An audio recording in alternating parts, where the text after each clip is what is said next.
Hi friends, അസ്സാം വലൈക്കും. എല്ലാവർക്കും നമസ്കാരം. ഇത് നമ്മുടെ നീലാമരി ചെടിയാണ് കേട്ടോ. അപ്പോൾ നീലാമരി ലീഫ് കുറേ പേര് ഉണ്ടോ എന്ന് ചോദിക്കാറുണ്ടായിരുന്നു. അപ്പോൾ 1-2 പേർക്കൊക്കെ നമ്മൾ അയച്ചു കൊടുത്തിട്ടുണ്ടായിരുന്നു. പിന്നെയെന്ന് പറഞ്ഞാൽ നമുക്കിതിൻ്റെ മുകളിൽ അധികം ലീഫ് കിട്ടാനായിട്ടും ബുദ്ധിമുട്ടാണ്. നമുക്കിപ്പോൾ ഒരുപാട് ലീഫ് ഉണ്ടെങ്കിലാണ് നമുക്ക് കുറച്ച് പൗഡർ കിട്ടുള്ളൂ.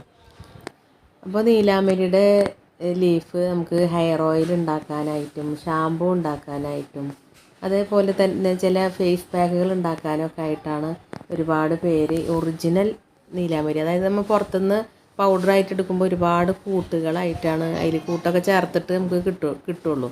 അപ്പോൾ അതിൻ്റെ ഒറിജിനൽ ലീഫായിട്ട് ആവശ്യമുള്ളവരാണ് നമ്മളോട് അങ്ങനെ വേണമെന്ന് പറയാറ്. അപ്പോൾ അങ്ങനെ ആർക്കെങ്കിലും ആവശ്യം ഉണ്ടെന്നുണ്ടെങ്കിൽ ഞാനിവിടെ വാട്സപ്പ് നമ്പർ കൊടുക്കുക. അപ്പോൾ ആവശ്യമുള്ളവർ വാട്സപ്പിൽ മെസ്സേജ് അയച്ചാൽ മതി കേട്ടോ. അതല്ലാത്ത രീതിയിലും നമ്മളിപ്പോൾ വീട്ടിലുണ്ടാവണ നീലാമരി അല്ലാതെ പുറത്തുനിന്ന് നമ്മൾ ബൾക്കായിട്ട് എടുത്തിട്ട് നമ്മൾ പാക്ക് ചെയ്തിട്ടുള്ള നീലാമരി നമ്മളടുത്തുണ്ട്. അത് ഇപ്പോൾ നിങ്ങളിപ്പോൾ ഒരുപാട് പേര് നമ്മുടെ അടുത്ത് നിന്ന് വാങ്ങിക്കാറുണ്ട്. അത് എപ്പോഴും കിട്ടും, പക്ഷേ ഇത് എപ്പോഴും കിട്ടില്ല. നമ്മളുടെ അടുത്ത് മുന്നേ പറഞ്ഞ് ഏൽപ്പിച്ചവർക്ക് മാത്രമാണ് ഇങ്ങനെ ഒറിജിനൽ ലീഫ് ഉണങ്ങിയത്. നമ്മൾ പൊടിയായിട്ട് വേണമെങ്കിൽ അങ്ങനെ, അതല്ലെങ്കിൽ അത് ലീഫ് ഉണങ്ങിയ ലീഫായിട്ട് വേണമെങ്കിൽ അങ്ങനെയും കൊടുക്കുന്നുണ്ട് കേട്ടോ.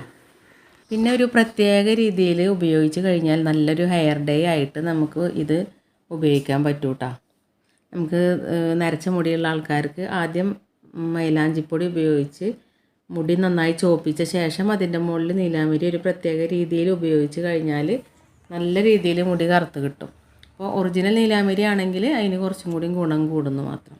അപ്പോൾ എൻ്റെ ചാനൽ ആദ്യമായിട്ട് കാണുന്നവരാണെങ്കിൽ ഒന്ന് സബ്സ്ക്രൈബ് ചെയ്യുക. അതേപോലെ തന്നെ ഒന്ന് ലൈക്ക് ചെയ്യുക, ഷെയർ ചെയ്യുക, നല്ലൊരു കമൻറ്റും കൂടി ചെയ്യണേ. Okay, bye bye.